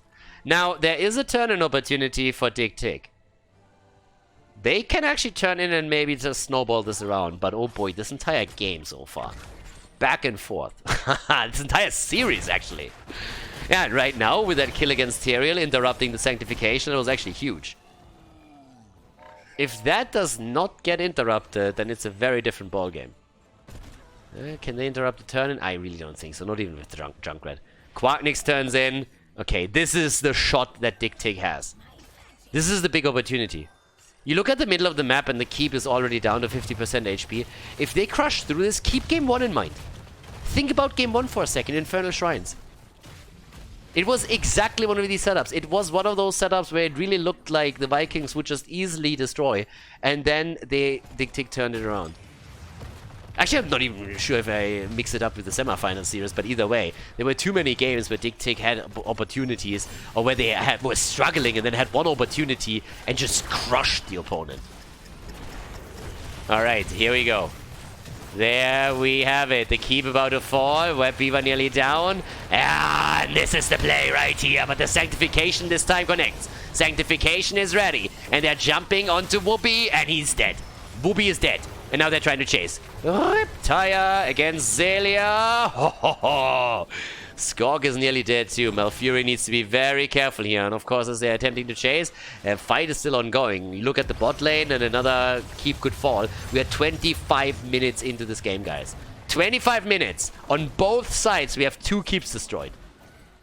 Both teams have lost 2 keeps. There's a single keep standing for each team. Alright. Let me have a look at the damage again. Oh, boss, really? 121,000. Look at Chromie. She's at 126,000 damage. What a game. 228,000 siege damage from Jaina, by the way. Murdering it on the wave clear. Absolutely murdering it. Talking about murdering it, they're trying to murder Make again. Make hasn't died yet, by the way, which is insane if you think about it. Chromie hasn't died yet either. Chromie and Ana, it's totally understandable that they haven't died because they're so far in the backline every single fight that it of course makes sense. But then you look over to, for example, Vala, who has been targeted over and over and over again from Murden with Storm Bolts, from Leo with Buried Alive and Tomb setups. But the saves are always there. Every single time there's a save with the Tranquility. Leo's dead again. 6 kills now against Whoopi. Saves with Tranquility, saves with the Sanctification. And now that the Whoopster is dead again, is that a play for boss? Let's be honest here, if that boss is taken, it's over. If that boss is taken, it is over. It is lights out. And they know that. There's already the setup on the point with the mine. Yeah, they're trying to go for Breeze a little bit, poke him low. Breeze is eating damage before anything else happens here. Yeah, that's the big fight. Sanctification again, it's up. It's a perfect opportunity for the Vikings to win the game. Leo is down for another 10 seconds. That's not long, but it's enough. Leo is back any second, but it's a second too late. Quite literally, and they're going to go for the backdoor. They're going to go for the attack. The blue team knows it. The blue team knows it, of course. It's the one move that they have. Why are they moving back? Actually, they're deciding against it. Okay, they were thinking about it for a second. The blue team was already moving back quickly. But now that they see that everybody on the red team side is starting to go for the defense after all, they're starting to cross the map again. But it was a good moment to at least, a good move to at least fake it from the perspective of DigTic. Buying time is what they need here. Nano boost on Jaina, and here we go. They try to get the damage. What an entomb again, and a kill against Vala. Vala is dead. Is that the defense? Can they actually defend this? The boss is down to 10 points, 10%. Look at the core though, it's falling quickly, 60%, 50, 40. Guys, is that a defense, yes or no? It's close, it's clutch. The Vikings, they want game 5, and they get game 5. Sanctification, and that's the kill. The series is tied once again as we have the 5th game coming up. Nice job here. Grand final, and it's worthy of a 5th map. The Vikings going up against DigTic as we are heading into the final map of the grand final of the Masters Clash Qualifier.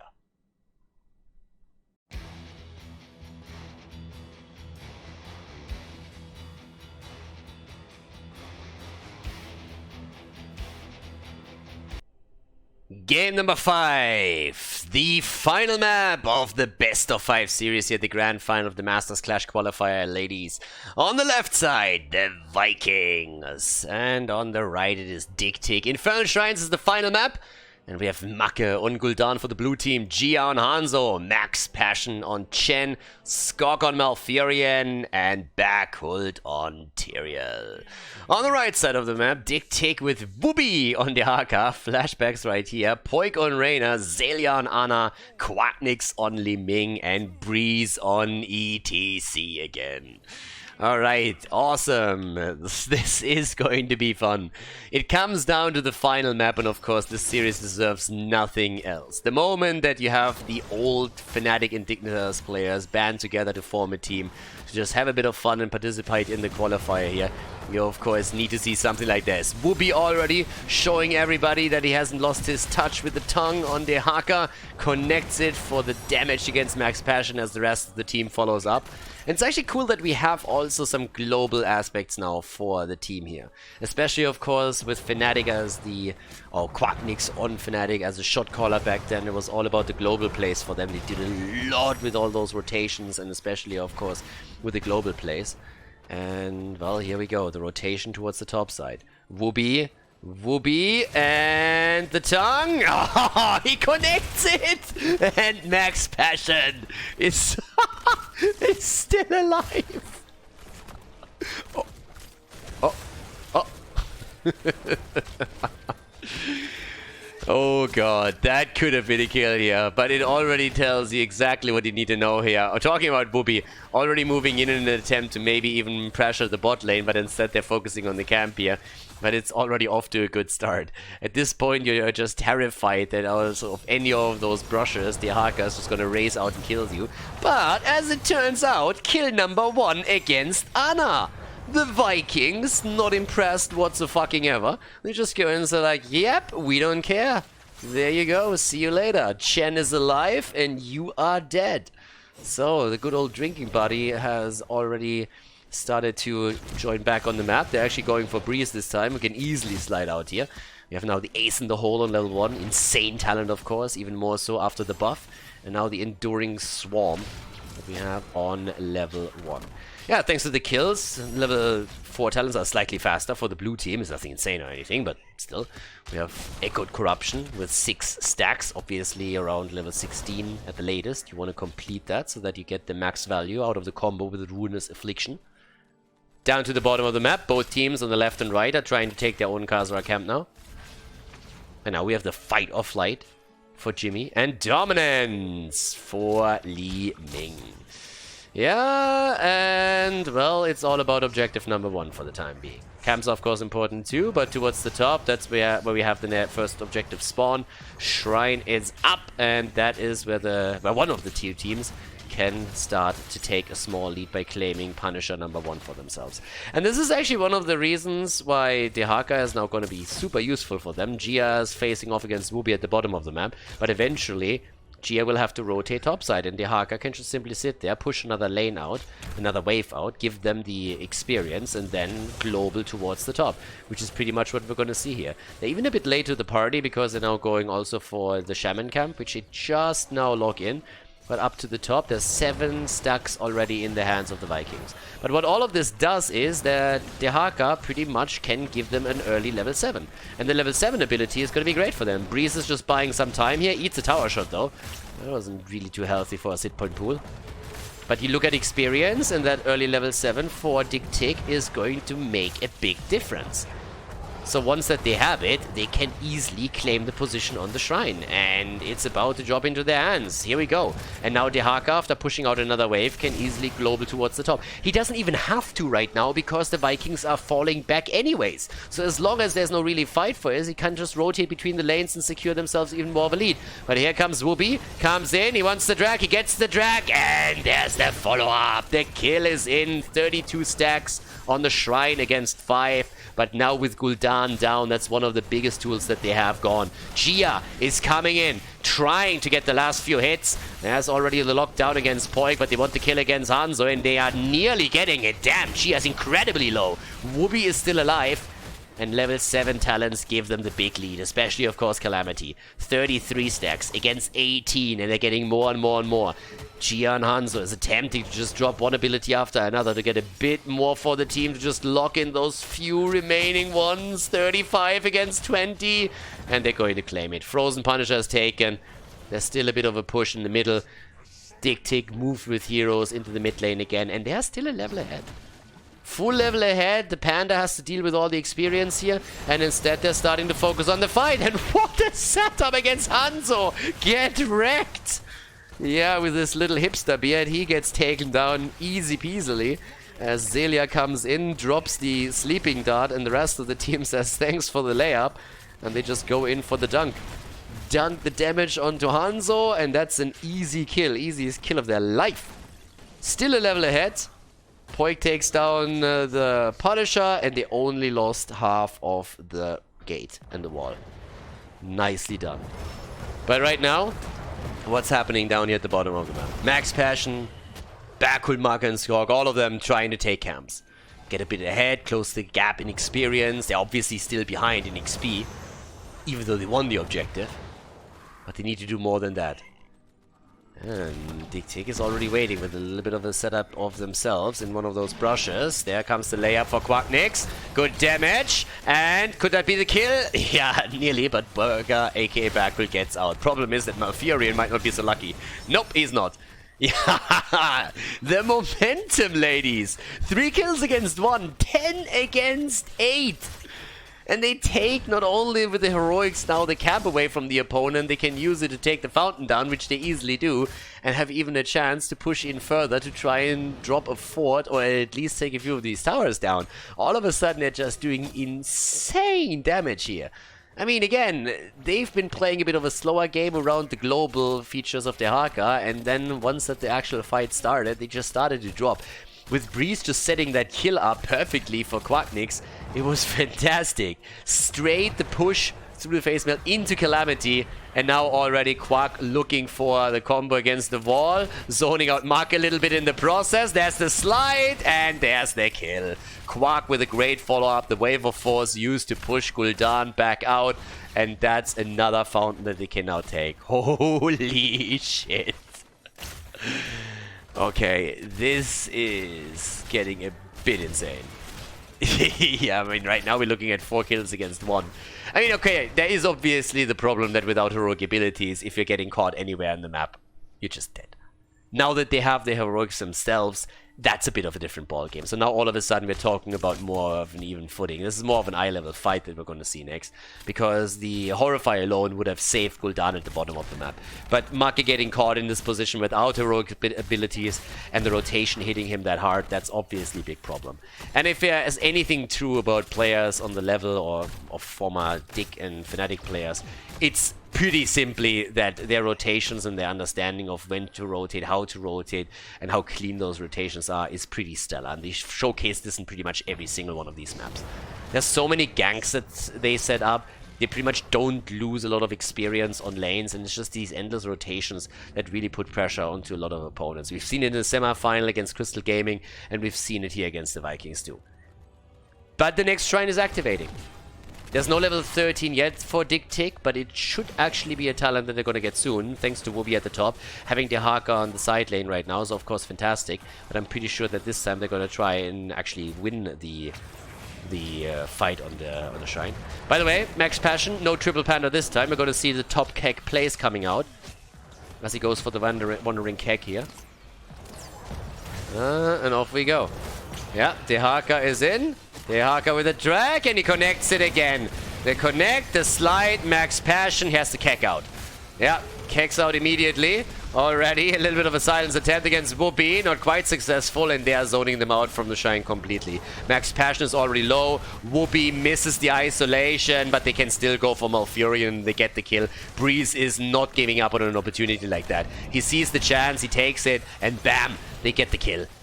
Horrified didn't prevent that either. No chance to kill ETC. The Haka is still alive, and there's of course no doubt who takes this second objective. And while all of this happens, this is a big push topside, thanks to the camp that they took previously. So now the fort is theoretically, I mean, either going to fall or take an insane amount of damage. I mean, it's one of the two. Down to the bottom of the map, even without the help of the Punisher itself, they're already going straight up for the next fort, and they're just doing so much with this. I mean, it's kind of insane. Top side is actually going to fall. I don't really think so, but it is so low that the difference there is pretty much indistinguishable. Bottom of the map, Arcane Punisher wasn't really involved in the kill on the fort, but it can be very much so involved in the kill on the wall. Maybe even a hero kill. Yeah, they're going already through the wall. There's the bait over. Okay, they're starting to open this up, and they should be able to take this one down. But they actually focus into the middle of the map instead, since there's already a camp that is pushing in. Quarknix. Yeah, eats a few too many shots. Half the team decided to move through, the other team decided that they would go for the camp instead. Either way, with a quick heal, Quack is fine, and now that the bot lane keep has even taken damage, the one fort in the middle is also taking an absolute beating. 5 against 1, and well, that fort's down. 1 fort is still remaining up at the top, and not by much. I mean, it pretty much doesn't really have any hit points left, so that's a big problem. And, well, let's have a look. Top side, yeah, we'll be sitting tight here. 13 talents now on both. And let's see. It's all about the camps right now again. 12,000 damage for Hanzo. 16,000 for Liming. 12k for Jimmy. Yeah. Jim Rayner is doing his thing. They are 2 levels ahead, guys. 2 fucking levels. They're so incredibly ahead, it's honestly, it hurts at this point. Fort still survives, but there's catapult pressure everywhere else on the map, and the problem is not really the 2-level lead, the problem is the talent advantage that they're gonna get any second. When they have level 16, like, the Vikings will need so much time to catch up on that. Time they don't have, by the way, in case you missed the memo. They don't have that time. The only way that what they can do is actually get kills. Wooby, okay, they're gonna try and keg him out here, and Wooby is likely gonna die now. Wooby, oh, and he's alive. The Horrify interrupts ETC's mosh pit. Short cooldown. Tyrael is dead. Wooby is alive, and they get the counter kill against Tyrael. Max Passion tries to get out. He's dead too. There's the mosh pit. This time the real one. Double kill. Breeze, you monster. You monster. 16 talents are in play. 9 against 1 on the kill count. The fort is down, and they go for the kill against Gul'dan. There's sleep dart by Xaylia. Xaylia with a godlike place here, and they are just taking them apart like it's nothing. It's insane. 10 kills against 1, and it is absolutely incredible to see these guys play together here. What a fantastic tournament for them. Granted, washed up and the fan club not involved in this tournament. It's of course like a big deal, but still they are able to make it not only to the grand final, but there is a very, very good shot now that they are actually qualifying for the Masters Clash finals. Yeah, they are looking at a solid lead in this best of 5. Nice attempt, and he steals it away. Max Passion comes in, and he says like, fuck it. Isolation misses again. Max Passion dodges out on it, and he stole the camp away. A top keg play right there. If that's not a top keg play, then I don't know what a top keg play is, boys. Down a talent, and he says, like, no problem. I got the keg, baby. I got the keg, and I am not afraid to use it. Yeah, and now we are looking at, well, half a level that they need to soak to get level 16. The problem is that the shrine at the top is already active. So if the red team gets another Punisher, they might be able to go for the core directly. Dehaka is doing Dehaka things, pushing out the bot lane as we speak. There's obviously catapults involved in all of this already, but Wooby has the global. That's one of the main reasons why you play Dehaka in the first place, to make exactly that kind of play here. Pushes the lanes out, can now move to the top, could even wait for another wave if you really wanted to. Another keg play attempt here. Yeah, this time not quite working out. Already the setup with the Twilight Dream coming in, but they're still looking for the next tongue. A little bit more even. There's the Sanctification on the ground already. Breeze is waiting for it. He's waiting for the slide and for the opening so they can use his Mosh Pit again to set Quacknix up for another double or triple kill. But they are taking control over the top now. 16 talents on both sides, make it an even battle. But look at Gul'dan, 21 stacks. That's definitely not enough. Market can't be happy with the stack count now. Arrow connects, alright, so far so Gucci. Breeze a little bit low too. Oh, talking about low, backward. Yeah, he's in trouble. He's not the only one though. There's a lot of damage being pushed out, and they still have that fountain. Easy tap at the fountain before they go back into the fight. Bot lane, Catapult has been taken down by the minion wave, so there's not going to be too much pressure against the keep, as we initially expected. But here's the plays, right there. Breeze, again, bit low, up at the top. Do they give this one up? 17, 18, 20. Yeah, they give it up. They actually move instead down to the bottom of the map. They let it slide. They're saying like, no boys, let's just give that to them. And they can. That fort falling is not the end of the game by any means. If they can, on the other hand, put pressure onto the lanes, it might even force the Vikings back. And if they can't push with the Punisher, then it's an easy defense regardless. The one thing that really matters is that you save your keep. That's the important one. And Dehaka does what Dehaka does. Bot lane, immediately. Can global back. Look at that wave, by the way. Look at this shit. Double wave plus catapult plus double camp. And they're all moving back. They have to. Level 20 is so close now for Fnatic Dignitas that you can't actually push in with this. Especially if you risk losing your keeps in the process. So this is an easy defense, pretty much for free. Yes, it still costs them the top fort. But now we have a 3-level lead at level 20. That's nuts. That's honestly nuts. 28,000 damage on Jimmy. 27,000 on Hanzo. Dehaka has taken to the top. Can always pressure the core now. Yeah. And they can only soak experience. I mean, think about the position that these guys are in right now. You have to soak 3 levels until the next objective is up, or you're just absolutely screwed. And every single fight that you take will be at a significant disadvantage to yourself and your team. So it is a nightmare. At this point, Max Passion, I mean, he is the one that's probably the safest because he can always kick out if the shit hits the fan. The rest of the team is not going to be so lucky. By the way, Xaylia is the only one who died in this game. For the red team, at least. He's the only one that died. It was the coordinated kill early on at the bot lane, if I remember correctly. Yeah, and with 20, they push in now. With 20, they're pushing in as we speak. Taking the tower down. That fort has already taken damage earlier. And well, here we go. Why wouldn't they? Arrow is in. Top keg attempt. But Poik, is Poik safe? He goes for the Hyperion and he dies. They drop everything on him. Literally everything. They're just saying like, okay, let's just kill him. The only thing that they didn't really use in order to lock him down even longer is the Horrify. But that was a good kill. That was a good trade, seriously. If you're so far behind experience, every single kill that you take against your opponent will give you a significant amount of experience thanks to the underdog bonus. That's exactly what they just got. So now they're in a really good... I mean, don't get me wrong, not in a really good spot, but they're in a much better spot since they're starting to catch up on experience a little bit. They got a kill that allowed them to move a bit more aggressively on the map. DigTic lost some of the map control that they had up to this point and need to wait for Reyna to come back. So that was a really, really nice play here from Max Passion again, and great follow-up from the rest of the team. The main objective for the Vikings is to hit 20. It's really what this comes down to. Try and get your level 20, try and get the experience, fight for the next objective, and then take it from there. And honestly, this is a realistic endeavor right now. It's definitely going to happen. The objective, even if announced right now, is still far enough away that they can get the experience. They are so close to Storm Talons that it's going to be an even battle fight. And we've seen so many of those turn games around that were much more one-sided than this one, even though there is a clear advantage for DigTic. Yeah, but level 20 is close. And Tyrell is trying to get it in the middle of the map.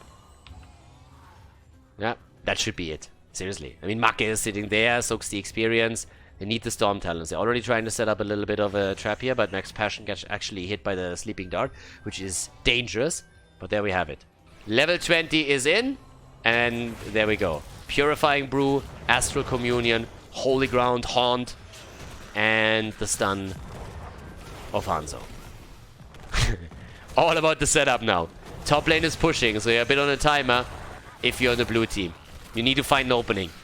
Need to find a chance to come in. Maybe drop that Sanctification at the perfect moment. 14 against 9 stacks on the objective itself. The hits keep coming. Li Ming firing away combo after combo. Whoopi looking for the drag, looking for the tongue, looking for the isolation. And so far, not using it, turning it around. Tyrael. Oh, and the insta-kill. No! The Horrify is there. The kill against one, and he kicked them to death. That's the kill against Li Ming, but the counter kill against Hanzo. It's a 3 versus 3 right now. Breeze is jumping out, and nice interrupt on the Panda jump. Really well played by him.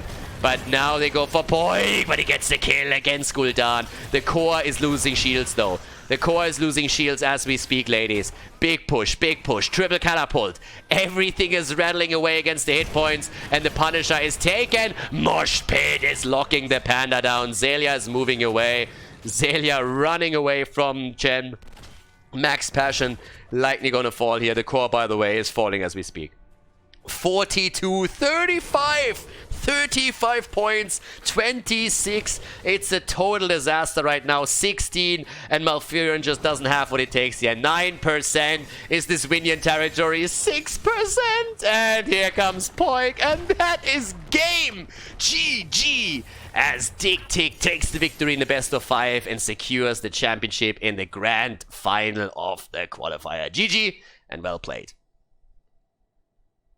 Also, quick different note, guys. If you currently watch the series, you enjoyed it, and again, you want to support the stream and my work, check out the description of the YouTube video. There's actually a link right now to Raid. If you, there's a partnership that I currently have with them throughout the entire month. If you click the link, you install the game, play the 20-second tutorial, then it supports me directly. Check the game out. I actually like it a lot. Played it for 2 months now, but if you don't enjoy it, you can simply uninstall it after the quick 20-second tutorial, and it still supports me directly. Would definitely be appreciated, totally for free, and an easy way to support me right now as long as the partnership lasts throughout the entire month. Thanks a lot, and I hope that you enjoyed the show and the game, and I'll see you guys next time with more Heroes of the Storm on the channel here. Bye bye.